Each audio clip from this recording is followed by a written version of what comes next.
All right, this is commenting on the video that you just saw, or that hopefully you watched with our representative here. Now, what I want you to know is the purpose of this video, of that video, um, is not to insult the rep, or is not to. It's a learning experience. Sometimes you can learn not only from what you're doing. When you see something done right, but when you see something done wrong, the main reason that video is really great to watch is because many new representatives do exactly what that representative was doing. And so hopefully you went through and you counted all the things that she was doing wrong. Okay. Now, what she was doing right, let's talk about that first, is you could see her attitude. You notice that she was talking to the person, even though she had never spoken to that person ever before, she was talking to them as if they were a friend, or as if she already knew them. So that was something that was very good, and that's one of the reasons that rep does very well, because it was quick connection. You don't want to call people you don't know and be like, "Hi, is Mrs. Jones there?" Because they're immediately like, "Huh?" But you could see how the rep was able to connect with people because of the fact that she takes that, "Hey, I'm a friend," calling, and you always want to take that attitude on the phone. So that was very good.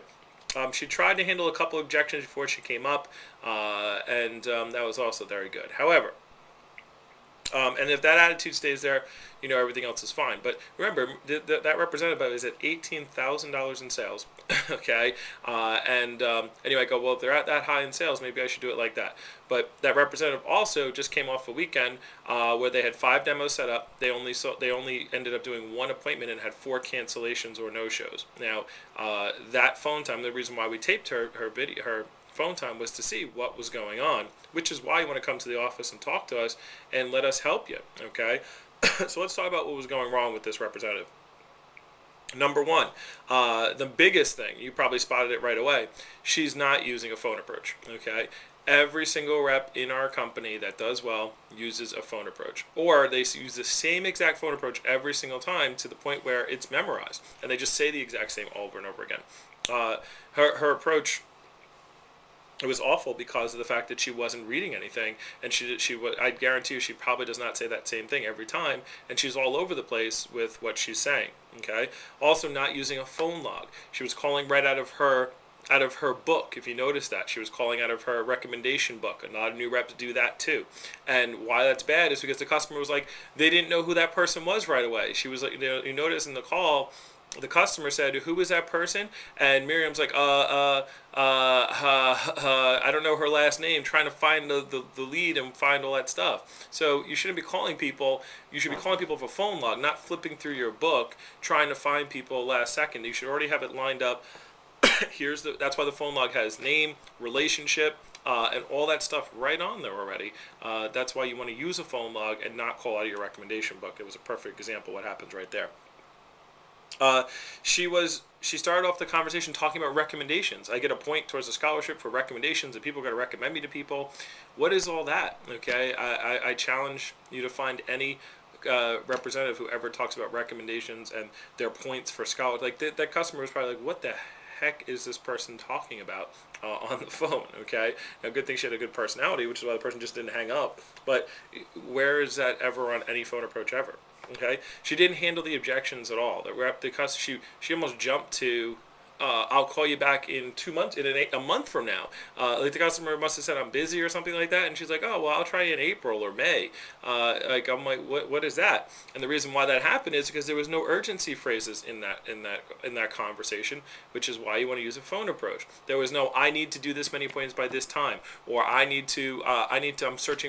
to get a scholarship and I need to do this many appointments to complete my assignment, or "I need to do 8 appointments this week to complete my assignment for the week," or "Mr. Jones, I need to do 20 appointments a week, to keep my job." There was no phrase like that. So, of course, her customers are blowing her off and queuing cancellations because she's not making it important. She's like, "Oh, well, when's a good time for you?" Okay? Which is, in training, the number one thing we tell you is to never say, "What's best for you?" Okay? She wasn't offering the customer times. All right? So that's why she got blown off. And that's why she'll get blown off again on her virtue ones if she doesn't change that. Okay. Also, she started talking about pots and pans and knives, and she was talking about the products all throughout the demo, all throughout the phone approach. Now you can, here's when you could talk about the products after the customer says, "Sure." If the customer says, "What are you selling?" the answer is, "Actually, Ms. Jones, I'm not selling anything. I just have to get the presentation done so that way I can show it. I get paid to show the product and get people's opinion on the product line." If they ask you, "What is the product?" Okay, because if they say, "What are you selling?" and you say anything, if you say anything at all, that immediately means I have to buy stuff. Okay, so anytime the customer says, "What are you selling?"